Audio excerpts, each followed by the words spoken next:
Ginny Weasley volvió a Hogwarts ese septiembre y a más de uno le costó reconocerla. No era que hubiera crecido demasiado. Era otra cosa. El pelo rojo, antes recogido de cualquier manera, ahora iba siempre bien peinado. La túnica, aunque heredada, estaba limpia, planchada y sin un solo hilo suelto. Caminaba derecha, con la barbilla en alto y la mirada firme.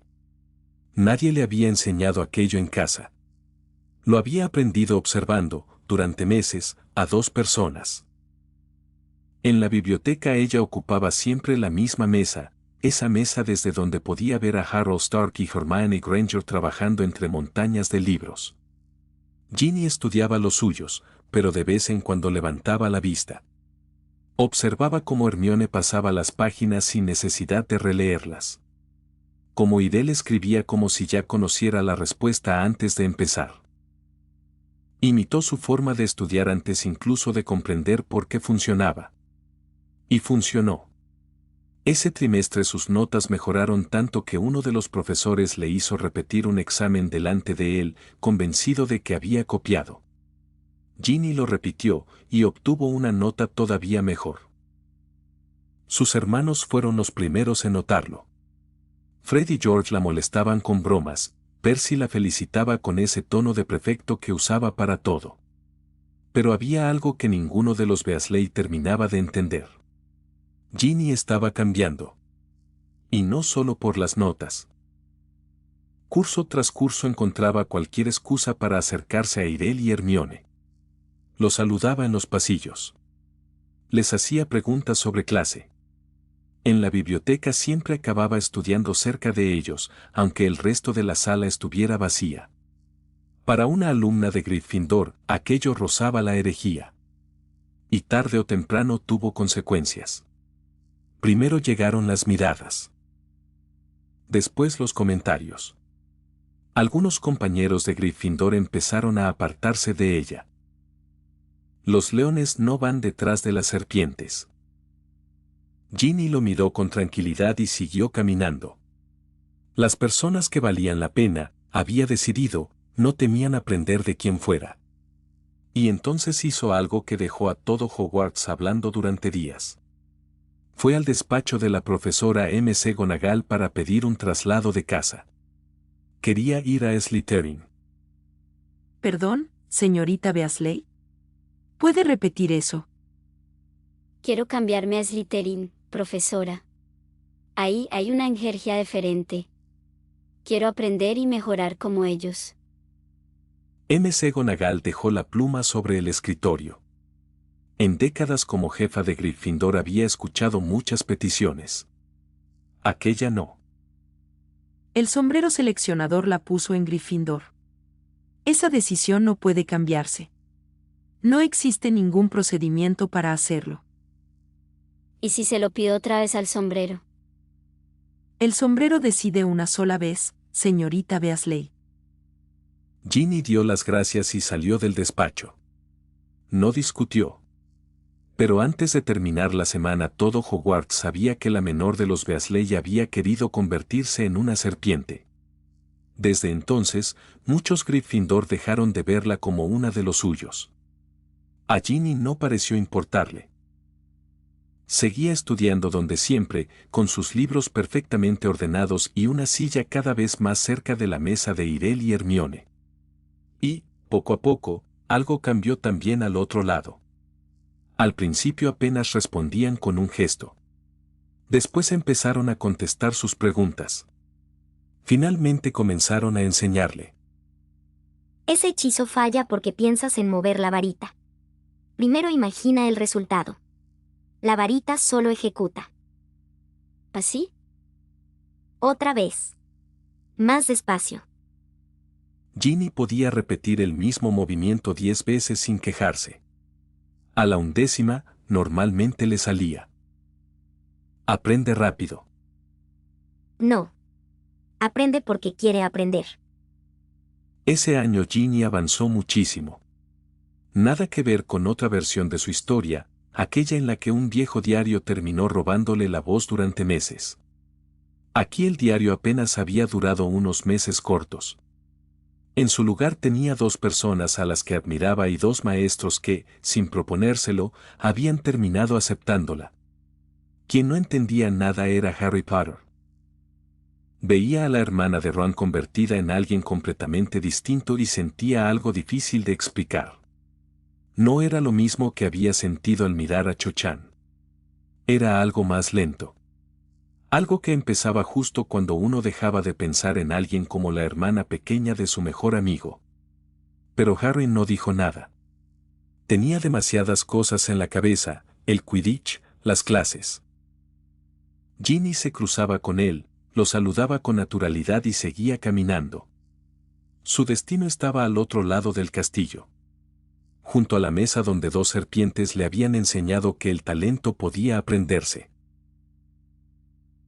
Muy lejos de Hogwarts, en un edificio gris de la universidad más prestigiosa de Londres, Harold Stark estaba frustrado.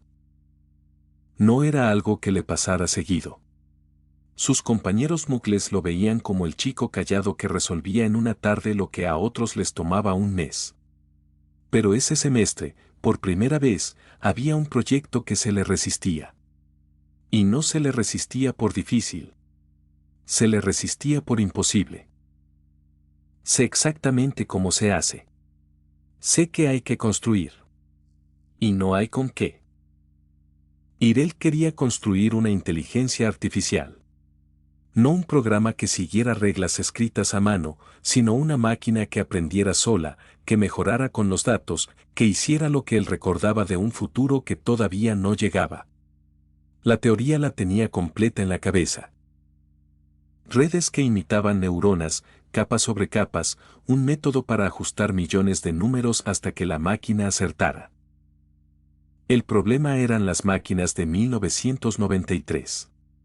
Las computadoras de la universidad, las mejores que había en todo Londres, eran lentas y tenían una memoria ridícula para lo que él necesitaba. Cargó una versión mínima, un juguete comparado con lo que tenía en mente, y la puso a entrenar. La máquina tardó 3 días en aprender a distinguir un puñado de dibujos, y aún así se equivocaba la mitad de las veces. Necesito 1000 de estas. 10.000. Y ni con eso alcanza. Probó de todo. Recortó el modelo, cambió los números, se quedó noches enteras frente a la pantalla verde.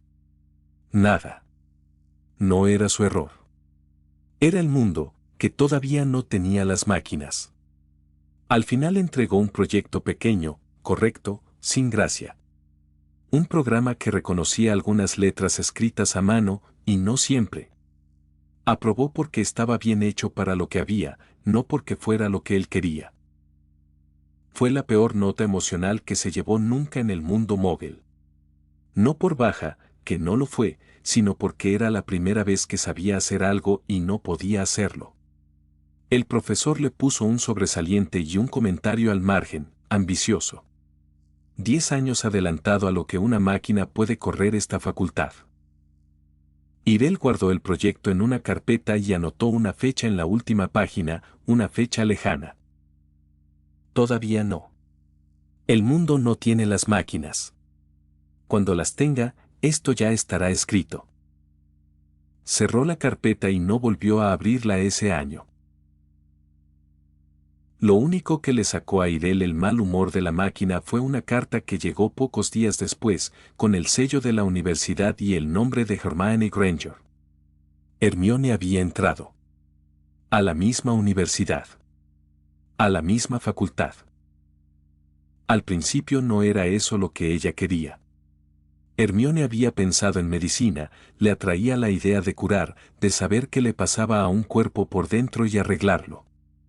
Pero se había pasado meses viendo trabajar a Irel, viendo cómo una serie de instrucciones bien escritas hacía cosas concretas y útiles, y algo en eso le encajó. Me gusta que se pueda controlar. Le das las instrucciones correctas y hace exactamente lo que le pediste. Ni más ni menos. En medicina el cuerpo del paciente es muy variable. Aquí no. Aquí el que se equivoca eres tú, no la máquina. Eso a ti te gusta. Me encanta. Se cambió de camino sin dramas. De la ansiedad de aprobar exámenes eternos pasó a la satisfacción fría de una línea de código que corría a la primera. Ahí había orden. Instrucciones correctas, resultados prácticos. Su cabeza, que necesitaba tenerlo todo bajo control, encontró un sitio donde el control era la regla y no la excepción. Irel decidió festejarlo. Y lo festejó a su manera, que era rara pero real. Esa tarde, en la sala de los menesteres, que él había dividido en dos mitades el año anterior, una para entrenar y otra vuelta a biblioteca, apareció con una caja blanca atada con un cordel. Pastel. De una pastelería Mogel de Londres. Chocolate y fresa. No hay nada igual en el mundo mágico, acá endulzan todo con magia y sabe a mentira. Y no estaban solos. Junto a la mesa, incómoda y contenta al mismo tiempo, estaba Ginny Weasley. La había invitado Hermione, casi sin pensarlo, y Irel no puso objeción. Uno de los elfos la había traído por aparición, atravesando las protecciones del castillo como si no existieran. Esto lo hacen los muggles. ¿Sin magia? Sin nada. Solo horno, harina y paciencia. Prueba. Ginny probó el pastel Mogel con los ojos muy abiertos, como quien descubre que el otro mundo también tenía cosas buenas. Irel cortó 3 porciones desiguales, se sentó, y por un rato no habló de estrategias ni de negocios ni de fragmentos oscuros. Solo comieron pastel, 3 chicos raros en un cuarto que se inventaba solo, celebrando que una de ellos había entrado a un lugar donde las instrucciones correctas hacían cosas de verdad. El curso empezó, como todos, con un viaje. Aunque Irel y Hermione casi no lo hacían ya. Con los elfos, entrar y salir de Hogwarts se había vuelto tan fácil que el tren era casi un adorno. Aparecían en el bosque, cruzaban las protecciones, aparecían de vuelta en Londres para la universidad. Las dos vidas de Irel, la mágica y la Mogel, por fin dejaron de chocar. Pero ese año subieron al expreso de Hogwarts a propósito, solo un tramo, porque Irel quería ver con sus propios ojos algo que sabía que iba a pasar. El tren se detuvo en mitad de la nada. Las luces se apagaron. El agua de las ventanas se congeló por dentro y un frío que no era de invierno se metió por debajo de las puertas. Un demente entró al vagón. Alto, cubierto, sin cara bajo la capucha, respirando como si se tragara el aire del mundo. Buscaba a un fugado de Azkaban, un tal Sirius Black, y para eso el Ministerio de Magia había puesto a esas cosas a custodiar la escuela. En otro vagón, más adelante, Harry Potter se desmayó al sentirlo. En el de Irel, el demente se detuvo un instante frente a la puerta, como si dudara. Irel no se movió. Miró a la criatura con una calma que puso los pelos de punta a los pocos que iban con ellos. Hermione, a su lado, ya tenía la varita floja en la mano, lista. Recuerdos. Comen recuerdos. Yo tengo 2 vidas de recuerdos. Elige con cuidado. El demente no eligió nada. Se fue, arrastrando el frío tras de sí. Un hombre con aspecto cansado, de túnica remendada, apareció en el pasillo y lo espantó con una luz plateada. Ya pasó. Fuera de aquí no hay nada. Coman algo de chocolate, ayuda, aunque no lo parezca. Era Remus Lupin, el nuevo profesor de defensa contra las artes oscuras. Irel lo miró de arriba abajo, igual que había mirado a Lockhart el año anterior. Pero esta vez el archivo mental fue distinto. Este sí sabe. Ropa gastada, reflejos rápidos, cicatrices. Y algo más. Irel no dijo nada. Guardó el dato del profesor que sabía pelear y el dato mucho más importante, que un fugado llamado Sirius Black andaba suelto y que Irel sabía perfectamente que buscaba a ese hombre, porque lo sabía todo desde antes de nacer en esta vida.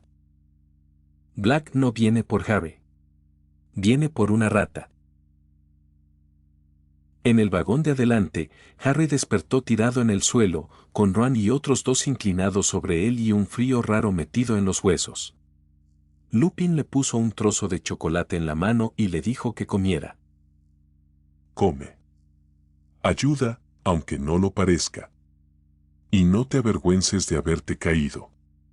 Esa cosa golpea más fuerte a quien tiene peores cosas que recordar. Escuché a una mujer gritar. Muy lejos. ¿Qué fue eso? Lupin tardó en contestar. Lo miró como si midiera cuánto podía decirle a un chico de 13 años. Los dementores se alimentan de todo lo bueno que uno lleva adentro. Si te acercas demasiado, te obligan a revivir el peor momento de tu vida.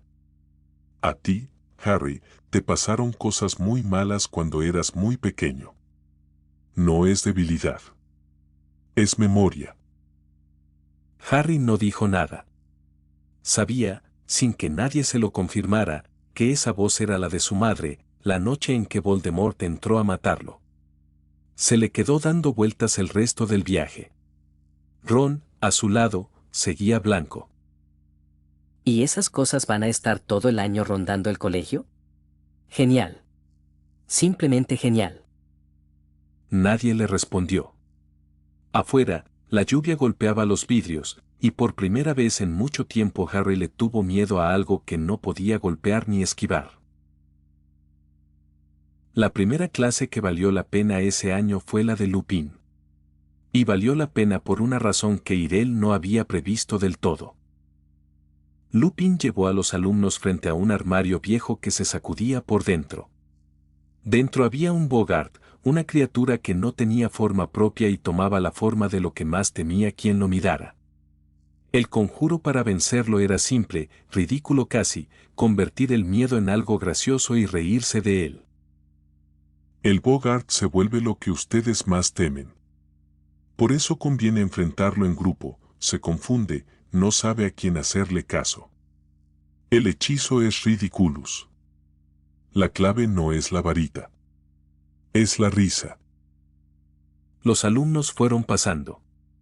A uno el Bogart se le volvió un profesor que reprobaba, a otro, la momia de un cuento, a otro, un avancée de pelo blanco.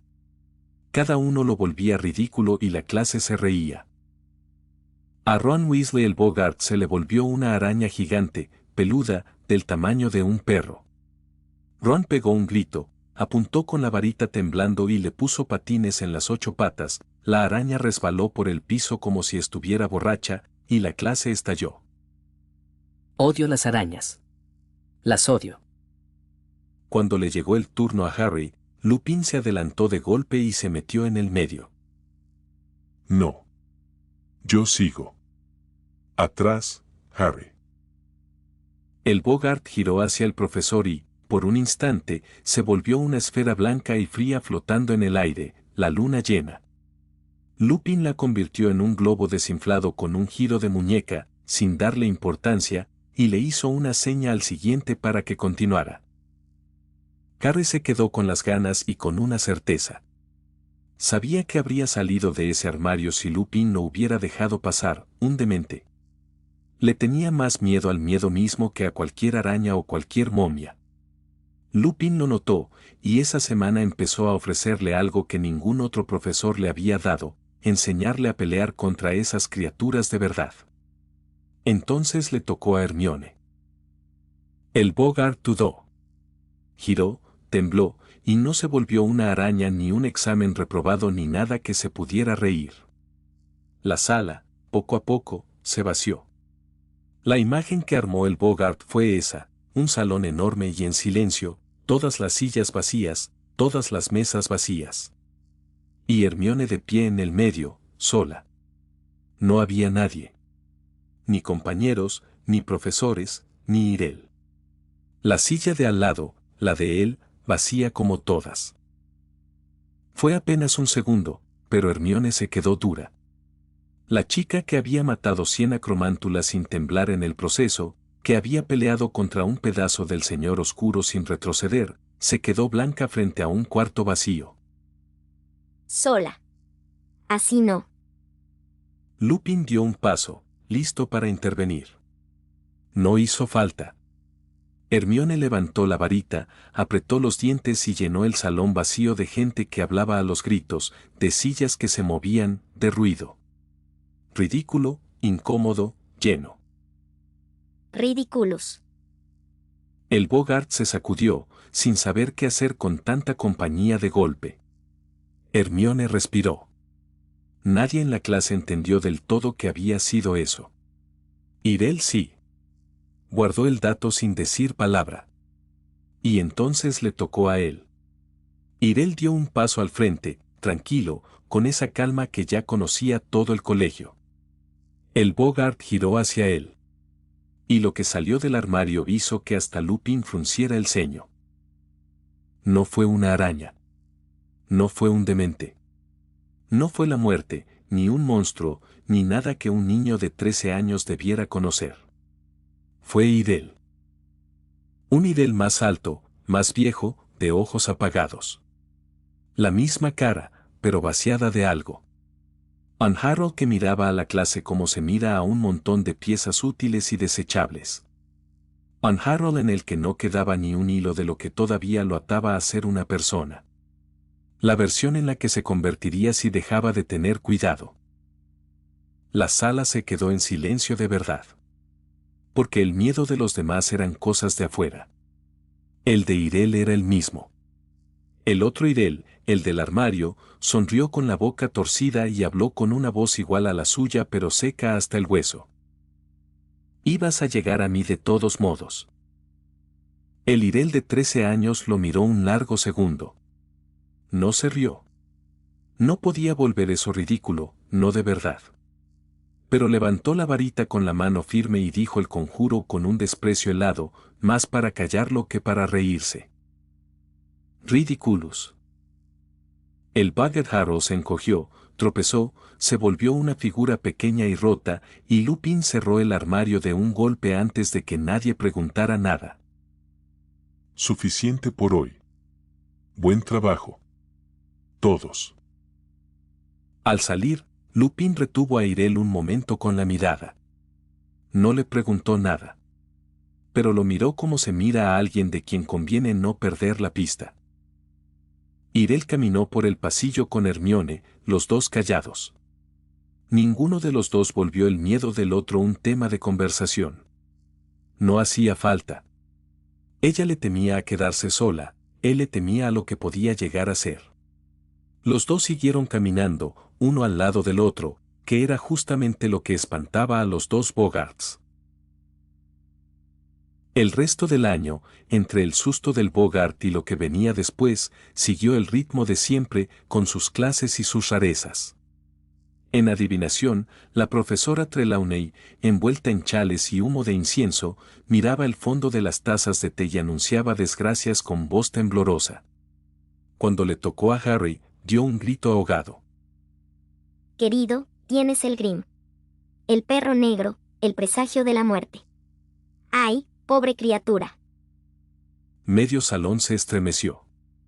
Hermione, que se había anotado en la materia solo para rellenar horarios con el giratiempo, no se estremeció nada. Miró la taza, miró a la profesora y cerró su libro de golpe.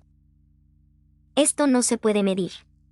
No hay dos lecturas iguales, no hay forma de comprobar nada. Si acierta dice que lo predijo, si falla, dice que el futuro cambió. Así cualquiera. Se levantó, recogió sus cosas y se fue de la clase para no volver.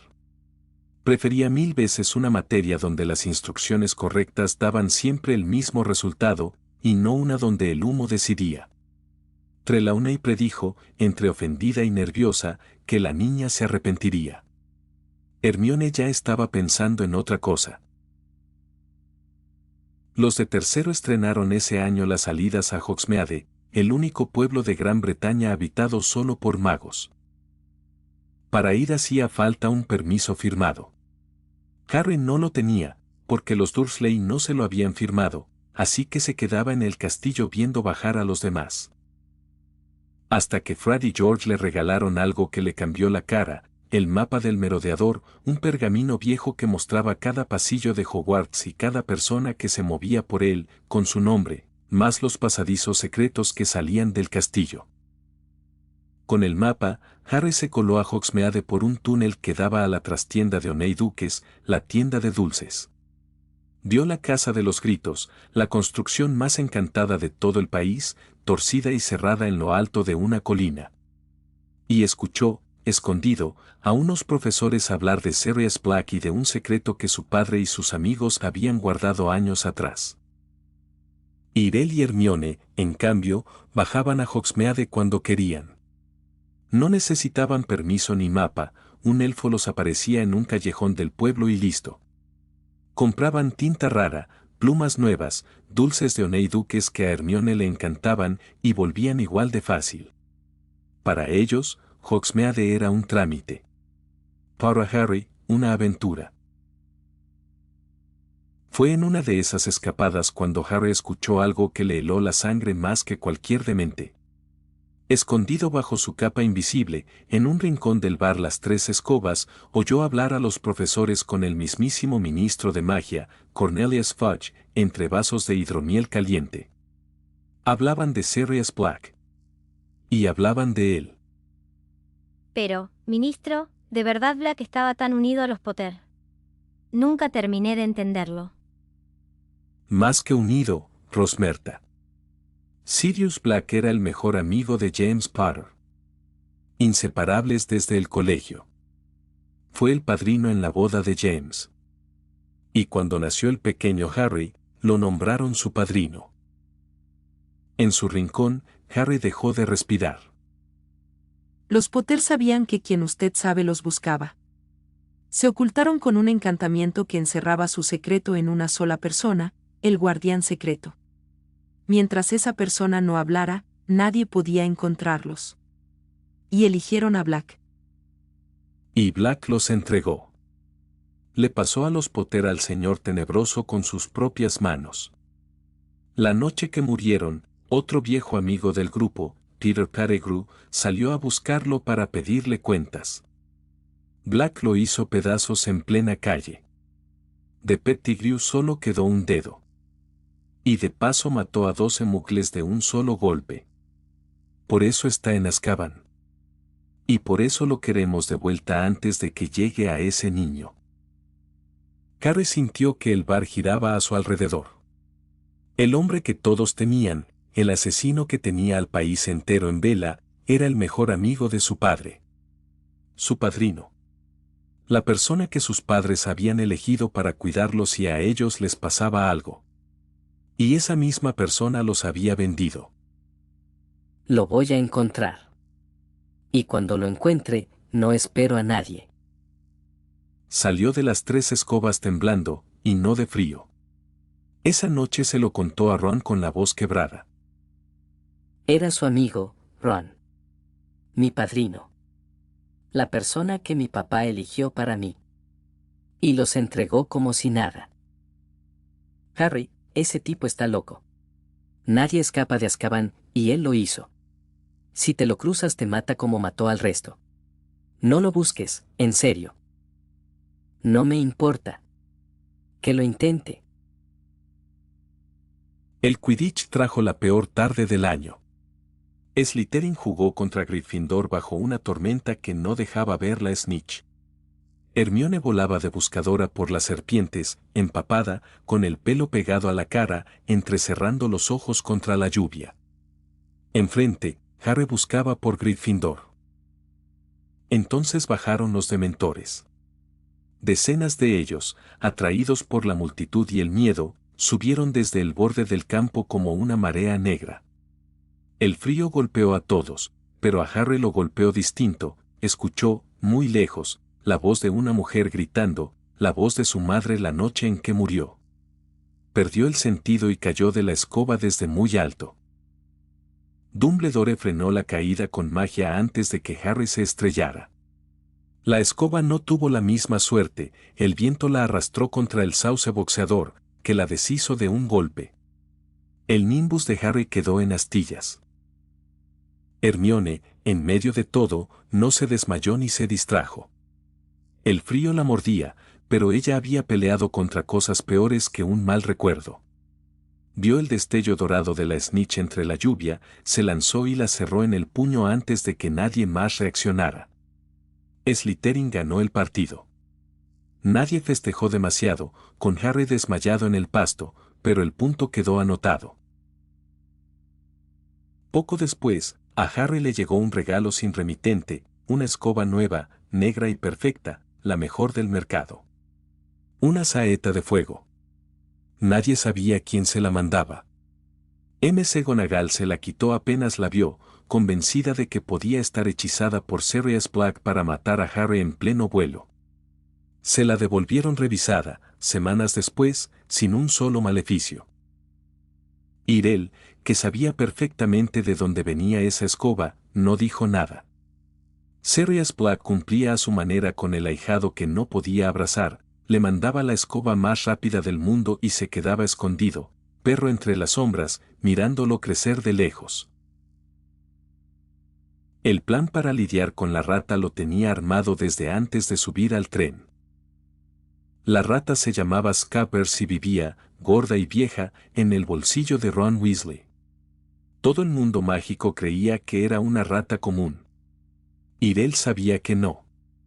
Era Peter Pettigrew, un mago que se había hecho pasar por muerto durante 12 años escondido en forma de animal. El hombre por el que Sirius Black había ido a Azkaban sin culpa. Irel no pensaba explicar nada de eso a los Weasley. Pensaba comprar la rata. Y para eso usó a la única persona que tenía un pie en los dos grupos, Ginny. Tu hermano tiene una rata vieja. Le quiero comprar esa rata. Pago bien. Muy bien. Tú llevas la oferta. ¿Para qué quieres la rata de Ron? Para un estudio. No preguntes más. ¿Lo haces? Ginny lo hizo. Le llevó la oferta a Ron, y la oferta era una locura, una bolsa de galeones por un animal medio muerto que ya casi no comía. Ron dijo que no, al principio. Le tenía cariño a Scabbers. Pero los Weasley no nadaban en oro, y ese año menos. La familia todavía estaba pagando destrozos, el auto volador que Ron y Harry habían estrellado el año anterior, la varita rota, las multas del ministerio por volar un vehículo móvil a la vista de todos. Los galeones que ofrecía Stark eran justo lo que hacía falta y sobraba. Ron miró la bolsa. Miró la rata. Miró la bolsa otra vez. Es una rata vieja. Ni siquiera come bien. Total. Y la vendió. No pudo decir nada más, ni quejarse mucho, porque en el fondo esos galeones le salvaban el mes. Ginny volvió con la rata en una jaula pequeña y se la entregó a Irel sin saber que le estaba entregando a un hombre. Buen trabajo. Guárdate una parte de esto para ti. Te lo ganaste. Entonces le entregó una pequeña bolsa de galeones. Irel metió la jaula en su cuarto, con la rata que dormía sin sospechar nada, y esperó. Porque ahora que tenía la rata, sabía perfectamente quién iba a venir a buscarla. El perro negro apareció 3 noches después. Era enorme, flaco, con los ojos hundidos de 12 años de prisión. Rondaba los terrenos de Hogwarts pegado a las sombras, olfateando, buscando el rastro de la rata que se le había escapado tantas veces. Todo el castillo lo tomaba por un Grim, un presagio de muerte. Irel sabía que era un hombre. En vez de huir, Irel salió a esperarlo. Una noche, al borde del bosque, con la jaula tapada en una mano y la varita floja en la otra, se paró donde el perro pudiera olerlo. No hace falta que cases a nadie. Sé quién eres. Y tengo lo que buscas. El perro se quedó quieto. Los ojos hundidos se clavaron en el niño. Despacio, sin dejar de mirarlo, el animal creció, se estiró, se levantó, y donde había un perro quedó un hombre demacrado, de pelo largo y enredado, con ropa de prisión hecha jirones. Sirius Black. ¿Quién eres tú, y cómo sabes lo que busco? Me llamo Harold Stark. sé muchas cosas. Sé que no mataste a nadie. Sé que llevas 12 años pagando por lo que hizo otro. Y sé que ese otro está en esta jaula. Irel destapó la jaula. La rata gorda, adentro, se despertó y empezó a girar en círculos, desesperada, chillando, buscando una salida que no había. Los ojos de Sirius cambiaron. La calma se le quebró. 12 años de rabia se le subieron a la cara de golpe. Peter. Sirius dio un paso adelante, con la mano estirada, temblando entre las ganas de matarlo ahí mismo y algo más viejo que la rabia. Te la doy. Pero no gratis. Quiero algo a cambio. ¿Qué puede querer un niño de un fugitivo que no tiene nada? Tienes una casa. La Casa Black. Y esa casa tiene una biblioteca. Libros de magia que ya no se imprimen, colecciones oscuras de generaciones. No los necesitas donde estás. Yo sí. Dame acceso a esa biblioteca, toda, y la rata es tuya. Sirius se rió. Fue una risa rota, de perro, pero risa al fin. Un chico de 13 años le estaba cobrando el rescate de su propia venganza en libros. Los Black guardan basura oscura que ojalá se hubiera quemado. Si quieres esa porquería, es tuya. Un elfo te llevará. Solo dame a Peter. Hecho. Irel abrió la jaula y dejó la rata en el suelo, entre los dos. Sirius se agachó, y por un momento el hombre y la rata se miraron, el que había perdido 12 años y el que se los había quitado. Y ahí, Sirius dudó. Fue solo un instante. Un instante en el que la rata dejó de ser Peter el traidor y volvió a ser, en su cabeza, el Peter de antes, el amigo pequeño y torpe que reía con James en un mundo que ya no existía. Un instante de afecto viejo, tonto, imperdonable. Ese instante bastó. La rata saltó. Se estiró en el aire, se volvió un hombre bajo y gordo por medio segundo, y en ese medio segundo Peter Pettigrew ya corría hacia la oscuridad del bosque chillando. Sirius, amigo, éramos amigos, no fue mi culpa, él me obligó. Sirius se lanzó tras él, perro otra vez, pero el bosque se tragó a la rata como se traga todo.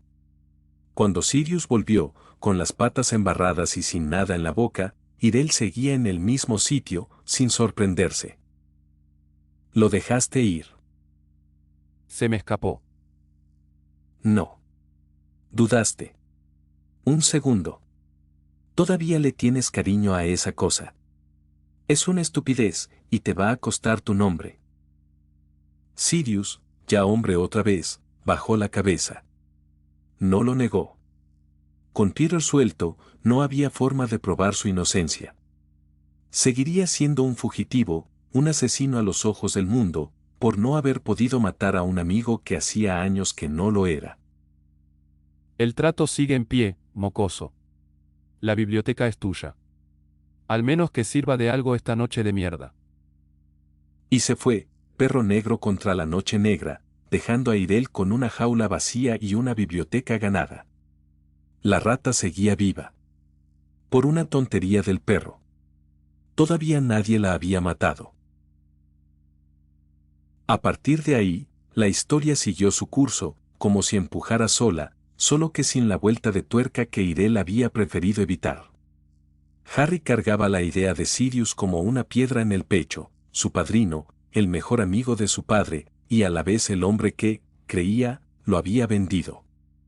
Con esa rabia adentro, se entregó a lo único que Lupin podía darle, aprender a defenderse de los dementores.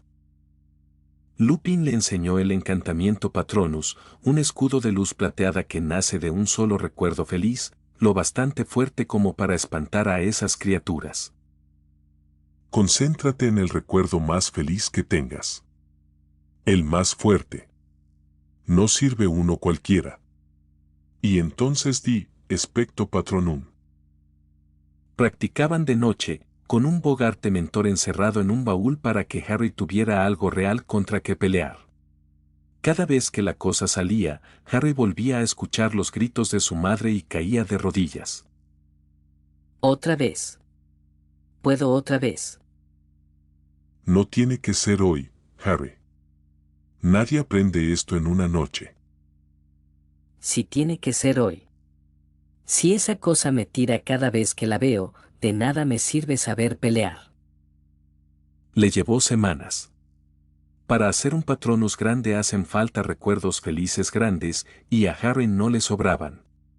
Pero era más terco que su propio miedo, y de a poco la luz plateada empezó a crecer en la punta de su varita. Hermione, mientras tanto, hacía su propia vida. Usaba el giratiempo que McGonagall le había prestado para estirar los días, tomar el doble de materias, entrenar el doble, leer el doble. Lo cuidaba como a un arma. Y a diferencia de otra versión de esta historia, no lo perdió, no se lo quitaron, no lo usó para meterse en los líos de Harry. Los líos de Harry no eran los suyos. Ella tenía la universidad, tenía los duelos, tenía su tiempo doblado. No le sobraban horas para salvar conocidos. Todo estalló una noche de luna llena, cerca del final del curso. Harry había salido a los terrenos sin permiso, siguiendo al enorme perro negro que rondaba el castillo, decidido a encararlo de una vez por todas. Lo alcanzó cerca del lago. El perro se dio vuelta, creció, se estiró, y de golpe Harry tuvo enfrente al hombre de los carteles, Sirius Black, flaco, sucio, con los ojos hundidos de 12 años de encierro. Harry levantó la varita con la mano temblando de rabia. Tú los entregaste. Era su amigo y los vendiste. Debería matarte ahora mismo. Podrías. Tienes todo el derecho de creer lo que crees. Pero escúchame 10 segundos antes. 10. Después haces lo que quieras conmigo. Algo en la voz del hombre, cansada y sin miedo a morir, hizo que Harry no bajara la varita, pero tampoco disparara. Yo no fui el guardián secreto de tus padres. Todos creyeron que era yo, y así lo queríamos. Pero a último momento convencí a James de cambiarlo por alguien que nadie sospecharía nunca. Por Peter Pettigrew. La rata, Harry. El traidor fue Peter. Él los vendió, fingió su propia muerte y se escondió 12 años convertido en la mascota de una familia. Yo lo perseguí toda mi vida por eso. Pettigrew está muerto. Lo mataste tú. Solo quedó un dedo. Se cortó el dedo él mismo y se transformó en rata delante de todos, mientras yo me reía como un loco porque me acababa de arruinar la vida. Llevo 12 años en Azkaban gritando su nombre. Esta primavera lo tuve enfrente, por fin. Y se me volvió a escapar. Por eso sigo aquí, Harry. Nunca vine por ti. Vine por él. Harry sintió que el suelo se movía. Encajaba demasiado bien. La rata vieja que había vivido años en la casa de los Weasley. El dedo. La huida. Todo encajaba. Y entonces, entre los árboles, algo cambió. Lupin apareció corriendo, y detrás de él, la luna llena salió de las nubes. Sirius, la poción. Esta noche no la tomé. No hubo tiempo para nada. El cuerpo de Lupin se quebró, se estiró, le crecieron el pelo y los colmillos. El profesor cansado se convirtió en un hombre lobo enorme en cuestión de segundos. Sirius saltó, perro otra vez, y se le echó encima para apartarlo de Harry. Los dos animales rodaron hacia la oscuridad, mordiéndose. Y con la pelea, con el miedo, con la sangre en el aire, bajaron los dementores. Decenas. Cientos. Cayeron sobre el lago como una tormenta negra y fueron directo a Sirius, que había quedado otra vez tirado en la orilla, sin fuerzas. Le abrieron la capucha encima, listos para robarle el alma. Y de paso alcanzaron a Harry, que se derrumbó de rodillas con los gritos de su madre llenándole la cabeza. Medio inconsciente, Harry levantó la vista hacia el otro lado del lago. Y creyó ver una figura entre la niebla. Una silueta de luz, alguien de pie en la orilla contraria, que levantaba la varita hacia ellos. Por un instante loco, Harry pensó que era su padre venido a salvarlo. Papá. no era su padre. No había nadie del otro lado del lago. Lo entendió de golpe, con el corazón desbocado, esa figura de luz era el mismo. El que tenía que salvarlos era él, nadie más. Se puso de pie con las piernas temblando, apretó en el pecho el único recuerdo entero que le quedaba, y gritó con todo lo que tenía adentro. Expecto patronum. De la varita brotó un ciervo enorme de luz plateada. Bajó la cabeza, cargó contra la marea negra y barrió a los dementores de la orilla como un viento que se lleva las hojas secas. El frío se rompió.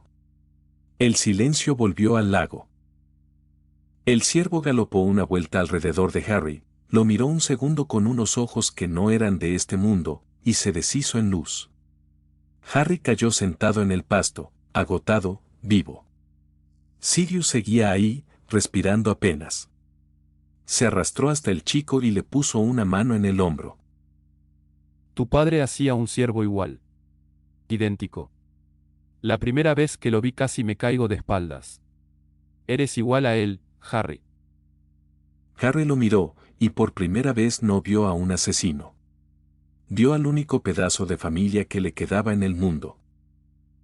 Escúchame, que no tengo mucho tiempo. Sin Peter no puedo limpiar mi nombre, y Peter se fue. Voy a tener que esconderme, quizá años.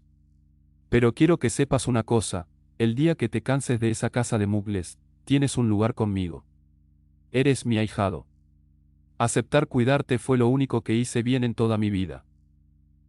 No te vayas. Acabo de saber que existes. Por eso mismo tengo que irme. Si me atrapan, me dan el beso del demente, y no pienso dejar que eso pase antes de verte crecer.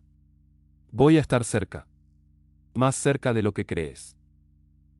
Antes de que amaneciera, el hombre lobo se perdió en el bosque prohibido, y Sirius, otra vez perro negro, subió una colina y desapareció en la niebla. Libre. Fugitivo. Vivo. Con el nombre todavía sucio, pero con un ahijado que por fin conocía la verdad. Hermione, esa noche, dormía. Tenía examen en la Universidad Mogel al día siguiente, en otra parte de su tiempo doblado, y no se enteró de nada hasta que se lo contaron. Los líos de Harry nunca habían sido los suyos. Lo de Lupin salió a la luz al día siguiente. Snape, que lo odiaba desde niño y que esa noche lo había visto transformarse, se encargó de que todo el colegio supiera la verdad. El profesor de defensa era un hombre lobo. Las familias protestaron. Un hombre lobo dando clases a sus hijos era demasiado. Lupin no esperó a que lo echaran. Hizo la maleta él mismo. Antes de irse, se cruzó con Irel en un pasillo vacío y lo miró con esa calma cansada de siempre. Tú sabías lo que soy desde el primer día. Lo bien cómo me mirabas en el tren. Lo sabía. No me importaba. Enseñas bien. Es lo único que se le pide a un profesor. Ojalá el resto pensara como tú, Stark. Cuídate. Y cuida a esa niña que te sigue a todas partes. El mundo trata mal a los distintos. Se fue esa misma tarde, con la túnica remendada y el mejor profesor de defensa que Hogwarts había tenido en años metido en una maleta gastada. Hubo otra cosa que ese año no pasó como estaba escrito. El hipogrifo.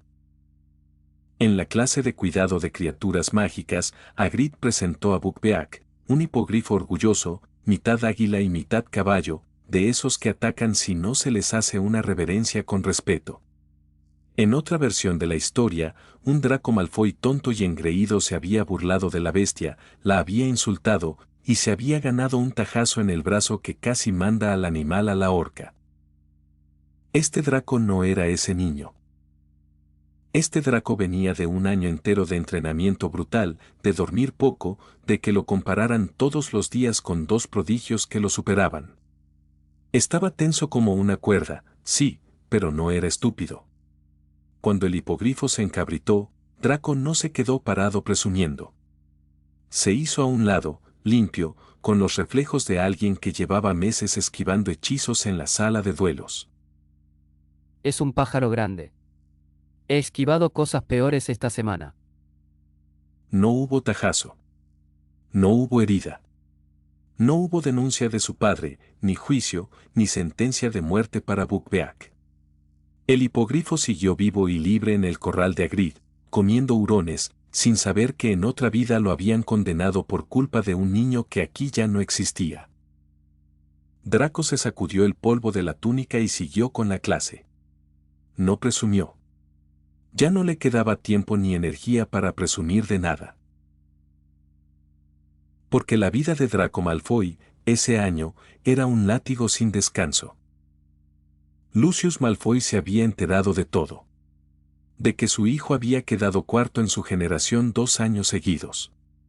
De que una hija de Mucles, una sangre sucia, según sus palabras, lo superaba sin esfuerzo. De que el número 1 era un tal Stark salido de la nada, sin apellido antiguo, sin fortuna heredada. Para Lucius, cada uno de esos datos era una bofetada al escudo de la familia. Así que puso a Draco a entrenar. En serio. Contrató tutores privados. Duelistas retirados, antiguos aurores caídos en desgracia, magos oscuros que cobraban caro y no hacían preguntas. En las vacaciones, Draco no descansaba, se levantaba temprano, entrenaba hechizos hasta que le sangraba la nariz, estudiaba pociones y defensa hasta la madrugada. En Hogwarts seguía solo, encerrado en salas vacías, repitiendo movimientos. Un Malfoy no queda cuarto. Un Malfoy no queda detrás de una hija de dentistas. Otra vez. Desde el principio. Draco lo hacía otra vez. Y otra. Y cada vez que lo hacía bien, su padre no lo felicitaba, solo subía la exigencia. Cada vez que lo hacía mal, había un silencio peor que cualquier grito. La única que lo sostenía era su madre. Narcisa Malfoy no gritaba ni exigía. Le llevaba té a la sala de entrenamiento, le curaba las manos, le decía en voz baja las cosas que su padre nunca le decía. Estás mejorando, Draco. Yo lo veo, aunque él no lo diga. No tienes que ser el primero del mundo. Solo tienes que ser tú, y eso ya me alcanza. Y había algo raro en Narcisa ese año. Algo que Draco tardó en notar, distraído como estaba entre entrenamientos y humillaciones. Su madre estaba embarazada. No había pasado en ninguna otra versión de esta historia. Draco Malfoy era hijo único, siempre lo había sido. Pero en esta línea, por algún motivo que nadie terminaba de entender, Narcisa esperaba un segundo hijo. Un hermano que en la historia real jamás había existido. Draco se enteró de la peor manera. Una tarde, después de un duelo de práctica que había perdido contra un tutor, su padre lo miró con desprecio, se dio media vuelta y soltó las palabras como quien tira basura. Quizás tu hermano resulte mejor heredero que tú. Draco se quedó frío. Hermano. Recién ahí ató los cabos, el cansancio de su madre, la ropa más holgada, las manos que se le iban al vientre sin darse cuenta. Iba a tener un hermano. Y su padre ya lo estaba usando como amenaza antes de que naciera. Esa noche, Narcisa lo encontró sentado solo en la oscuridad de su cuarto. Tu padre habla con la boca llena de miedo, no de verdad. Ese bebé no viene a reemplazarte. Viene a acompañarte. Y a ti nadie te reemplaza, Draco. Nadie. Draco no contestó. Pero apoyó la cabeza en el hombro de su madre, y por un rato, el único rato tranquilo de todo el año, dejó de ser el heredero con el puesto cuarto en la lista y volvió a ser un niño de 13 años cansado. Antes de contar cómo le fue a cada uno en el torneo, hay que entender por qué ese torneo se había vuelto tan brutal. Y la respuesta tenía un solo nombre, Stark. 2 años antes, Slytherin era una casa cómoda. Muchos de sus alumnos venían de familias antiguas y ricas y arrastraban la idea de que el apellido bastaba, de que ser sangre pura ya era ser mejor. Entrenaban poco. Presumían mucho. Entonces aparecieron dos niños de 11 años sin apellido famoso, uno salido de la nada, la otra hija de Mucles, y empezaron a ganarles a todos. Duelos. Exámenes. Dinero. Subían en el ranking por encima de magos que les sacaban 6 años. Eso, en una casa que vivía del orgullo, fue una herida. Los mayores no lo soportaron. Los de séptimo, humillados de que un mocoso les respirara en la nuca, empezaron a entrenar en serio por primera vez en su vida. Los de quinto los imitaron. Los prefectos, Cassius Warwick y Beatrix Fenn, montaron un rincón de duelo en la sala común donde se practicaba a toda hora. Snape alimentó el fuego sin decir una palabra de más, dejó que la vergüenza hiciera el trabajo. Si un niño que apenas cursaba los primeros años llegó al puesto 20 de las serpientes, ¿qué excusa tienes tú, que estás en sexto? Otra vez. Guardia arriba. La casa entera se puso a trabajar. Y cada año el nivel subía, cada año, colarse entre los primeros costaba más que el anterior. La competencia se había vuelto durísima, y se había vuelto así por culpa de Irel, que sin proponérselo había convertido a toda Slytherin en un nido de magos y duelistas serios. Irel lo veía y le convenía. Cuanto más fuerte era su casa, más fuerte se volvía él para no quedar atrás. Los estaba usando a todos de piedra de afilar, y ellos, sin saberlo, lo usaban a él. El torneo de duelo de ese año fue la prueba de todo lo que Draco había sufrido. Y también de que no había sido en vano, aunque todavía no alcanzara. Ese año el torneo dejaba 3 clasificaciones distintas. La primera era la de cada generación, donde los alumnos competían contra quienes cursaban su mismo año. La segunda reunía a toda la casa Slytherin, mezclando los 7 cursos. La tercera era el ranking general de Hogwarts, donde las 4 casas compartían una única lista. Un mismo duelista podía aparecer en las 3, ocupando puestos muy diferentes. Draco llegó con meses de entrenamiento salvaje encima, y se notó. Peleó distinto, más rápido, más frío, sin la arrogancia que antes lo hacía descuidarse. Ganó combates que el año pasado habría perdido. En la clasificación de su propio grado, por fin rompió su techo. Se cruzó con Arek Seward, el mismo que durante 2 años seguidos le había arrebatado el tercer puesto, y esta vez fue diferente. Soportó un duelo largo, encontró la apertura en el momento justo y terminó derrotándolo. Draco quedó tercero de su generación, Eric, cuarto. Por primera vez, Draco estaba por encima de él.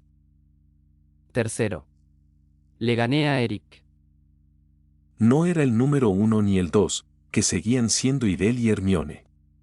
Pero era un escalón que había subido con sus propias manos, y le supo a poco y a mucho al mismo tiempo. En la clasificación de toda la casa Slytherin, mezclando los 7 cursos, Draco hizo lo impensable para un alumno de tercero, rondó el puesto 40 de la casa entera. Peleó contra alumnos de sexto y séptimo, mucho mayores y más fuertes, y aguantó de pie más de lo que nadie esperaba. Y en la clasificación general de Hogwarts, donde competían las 4 casas, terminó entre los puestos 40 y 60 del colegio. Para un mago de su edad, aparecer siquiera en esa lista ya era un logro enorme. El problema era la comparación. Siempre la comparación. Porque en esa misma casa, y en ese mismo colegio, estaban los otros 2. Irel Stark rondó el puesto 20 de Slytherin y terminó también entre los 20 y los 30 mejores duelistas de todo Hogwarts. Hermione Granger quedó alrededor del puesto 30 de la casa y entre los 30 y los 40 mejores del colegio. 2 alumnos de la misma edad que Draco peleando de igual a igual contra los duelistas más fuertes de Hogwarts, mientras él todavía luchaba por abrirse paso entre los 40 mejores de su propia casa. Apenas un año antes, Irel y Hermione rondaban el puesto 50 del colegio. En solo 12 meses habían escalado más de 20 posiciones, desplazando a alumnos que les llevaban 4 y hasta 5 años de experiencia. Los únicos puestos que seguían realmente fuera de su alcance eran los primeros del ranking, dominados casi por completo por estudiantes de séptimo curso. Que Slytherin dominara las listas tampoco era casualidad. Desde hacía años era la casa con los duelistas más fuertes del colegio y, desde la llegada de Irel y Hermione, el nivel interno había aumentado todavía más. Competir dentro de Slytherin empezaba a ser casi tan difícil como hacerlo en el torneo general de Hogwarts. Draco recibió sus 3 posiciones sin festejar. Miró de lejos a Irel, que aceptaba las suyas con la misma calma de siempre, y a Hermione a su lado, y sintió el mismo frío en el pecho de todos los años. Pero esta vez no era solo envidia. Era cansancio. El cansancio de correr a toda velocidad detrás de 2 personas que, sin importar cuánto entrenara, siempre parecían avanzar más deprisa. Ese año, además, el torneo terminó de una forma distinta. Con una ceremonia. El colegio entero reconoció públicamente a los 3 mejores duelistas de todo Hogwarts. Los 3 eran alumnos de séptimo curso, magos casi adultos, y recibieron el aplauso de las 4 casas reunidas en el gran comedor. Pero Snape hizo algo más, algo reservado únicamente para Slytherin. Esa misma noche reunió a toda la casa en la sala común y llamó, uno por uno, a los 10 mejores duelistas de Slytherin. A cada uno le entregó 2 cosas. La primera era un certificado, un pergamino con el nombre del duelista, su puesto y el año, sellado con el emblema de la casa. La segunda era mucho más codiciada. Un emblema. Ya no eran aquellos broches sencillos y numerados de los primeros torneos. Era una pequeña serpiente de plata verdosa, elegante, enroscada sobre sí misma. En su cuerpo llevaba grabado el año, y en la cola, el puesto obtenido. Snape los había encantado personalmente con una magia imposible de copiar, falsificar o duplicar. Cada emblema era único en el mundo. Quien llevaba uno había estado entre los 10 mejores duelistas de Slytherin ese año, y no existía forma alguna de fingirlo. Irel y Hermione observaron la ceremonia desde abajo. Seguían siendo el número 1 y el número 2 de su generación, y llevaban con orgullo los broches de años anteriores. Pero el nivel de la casa había crecido tanto que a pesar de su esfuerzo ninguno alcanzó el top 10 general de Slytherin. Irel quedó alrededor del puesto 20, Hermione, alrededor del 30. Los dos vieron como 10 alumnos mayores recibían aquella serpiente de plata que todavía no les pertenecía. Hermione apretó los dientes. Odiaba mirar desde abajo. El año que viene esa serpiente es mía. Nuestra. Los 2. Vamos a estar entre los 10. Irel se grabó aquel emblema en la memoria igual que se grababa todo lo que consideraba importante. No lo vio como un premio para admirar, sino como una meta concreta. La casa se había convertido en un muro cada vez más alto, y aquella pequeña serpiente de plata esperaba en la cima. Lucius Malfoy se enteró de las 3 posiciones de su hijo. No dijo bien hecho. Dijo otra cosa. Tercero de tu generación. Alrededor del 40 en Slytherin. Entre los 40 y los 60 del colegio. Y esos 2, entre los 30 mejores de Hogwarts. Ya sabes lo que tienes que hacer el año que viene. Draco ya lo sabía. Entrenar más. Dormir menos. Correr más rápido. Con un hermano en camino al que su padre ya utilizaba como amenaza silenciosa, y una madre que seguía siendo lo único cálido en toda aquella casa fría. Lo último que pasó ese año, Irel lo cerró como cerraba todos sus negocios, en voz baja, con ventaja y con algo oscuro cambiando de manos. La secta a la que pertenecía Eric lo buscó. No los de bajo rango que Irel ya había derrotado el año anterior, sino un mensajero con más peso, alguien que hablaba por los de arriba. Vinieron con una pregunta. El fragmento que nos diste el año pasado nos cambió. Nuestros magos son otros. Y ahora sabemos lo que es. Un pedazo de él. Queremos saber si tú tienes más. O si sabes dónde hay. Eric estaba ahí, un paso atrás, sin mirar a Irel a los ojos. Le debía demasiado y lo sabía. Irel los dejó hablar. Después, tranquilo, jugó su carta. Porque sí tenía más. Ese año, entre libro y libro de la sala de los menesteres, había encontrado algo que llevaba siglos escondido en ese cuarto que se inventaba solo, una vieja diadema, una corona de plata deslucida, con un pedazo del alma del señor oscuro dormido adentro. La diadema perdida de Ravenclaw. La había estudiado en secreto durante meses. Tengo uno más. Otro fragmento. ¿Puedo dárselo? Al mensajero se le encendieron los ojos bajo la capucha. Eric tragó saliva. ¿Qué quieres a cambio? Elfos. 2 más. Y no cualquiera, una pareja. Necesito elfos hembras. Quiero criar mi propia línea de elfos domésticos, leales desde que nacen, sin dueños viejos que los echen a perder. Ustedes tienen contactos que consiguen lo que nadie vende. Consíganme estas, y el fragmento es suyo. El mensajero lo pensó poco. Un fragmento del poder que buscaban valía mucho más que 2 elfos. Aceptaron. Trato hecho, Stark. Tendrás tus elfos. Las hembras que pediste. Irel les entregó la diadema envuelta en tela negra, sabiendo perfectamente lo que hacía. Sabía que era un pedazo de Voldemort. Sabía que la secta se haría más fuerte con ella, y que los de alto rango de esa casa oscura ya eran un peligro que un día tendría que enfrentar. Lo hizo igual. Necesitaba a los elfos, y el problema de la secta era un problema para más adelante. Con la pareja nueva, Irel y Hermione pasaron a tener 4 elfos. 4 elfos de trajes negros impecables, que caminaban derechos, que se aparecían a través de las protecciones de cualquier lugar, y que ahora, además, empezarían a tener crías. Una guardia propia, criada desde la cuna para servirles solo a ellos 2. La corona de Ravenclaw salió de Hogwarts esa noche, en manos de una secta que aprendería a usarla. Un segundo pedazo del Señor Oscuro suelto en el mundo, lejos de donde la historia lo había puesto. Mientras el colegio hablaba de emblemas y de duelos, el negocio de Irel y Hermione crecía como espuma.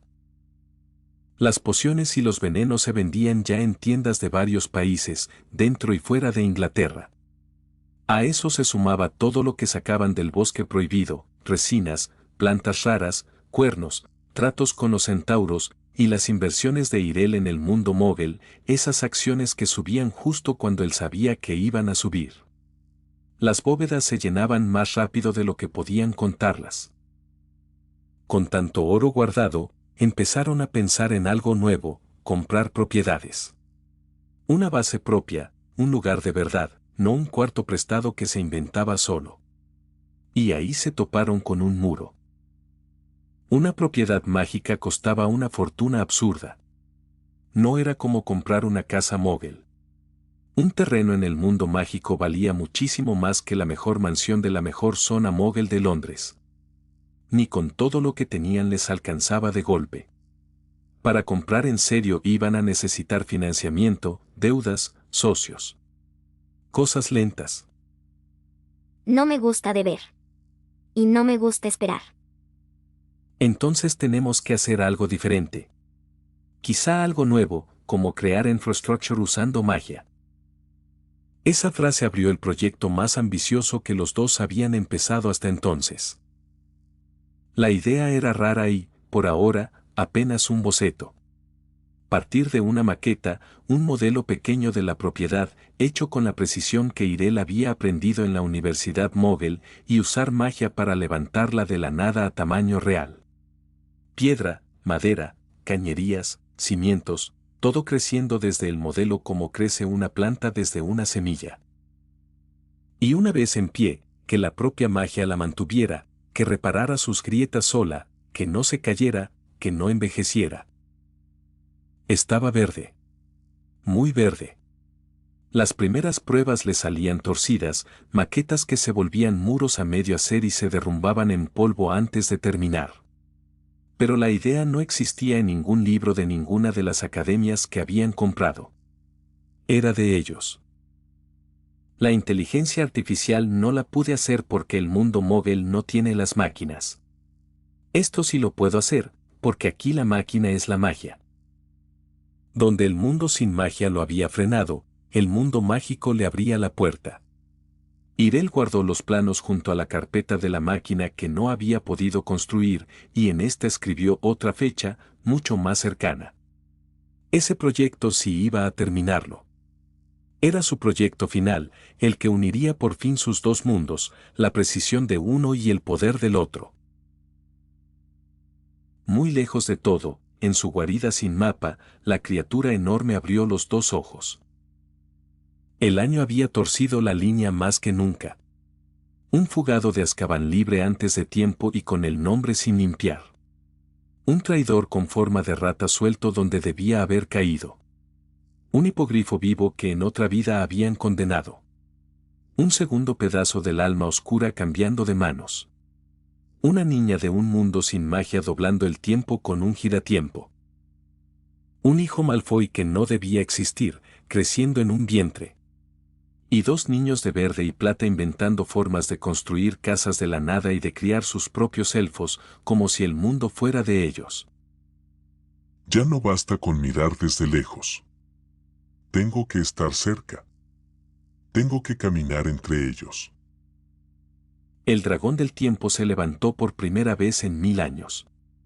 Pero no desplegó las alas para caer sobre Hogwarts como una tormenta, ni bajó a quemar nada. Hizo algo mucho más callado. Empezó a encogerse. Las escamas se volvieron piel. Las garras, dedos. El cuerpo enorme se apretó y se apretó hasta caber en la forma más común e inofensiva que existía, la de un niño. Un niño cualquiera, de 11 años, de cara tranquila y ojos demasiado viejos para su edad. El niño se miró las manos nuevas, flexionó los dedos, probó una sonrisa que todavía no le encajaba. En algún registro del mundo mágico, sin que nadie moviera la pluma, apareció un nombre nuevo en la lista de futuros alumnos. Una carta saldría pronto. Un lugar lo esperaba en el castillo. Porque para vigilar de cerca a Harrow Stark y a Hermione Granger, para entender qué estaban torciendo y hasta dónde pensaban llegar, el guardián del tiempo había decidido hacer lo último que se esperaría de un dragón tan viejo como el mundo. Iba a ir a la escuela.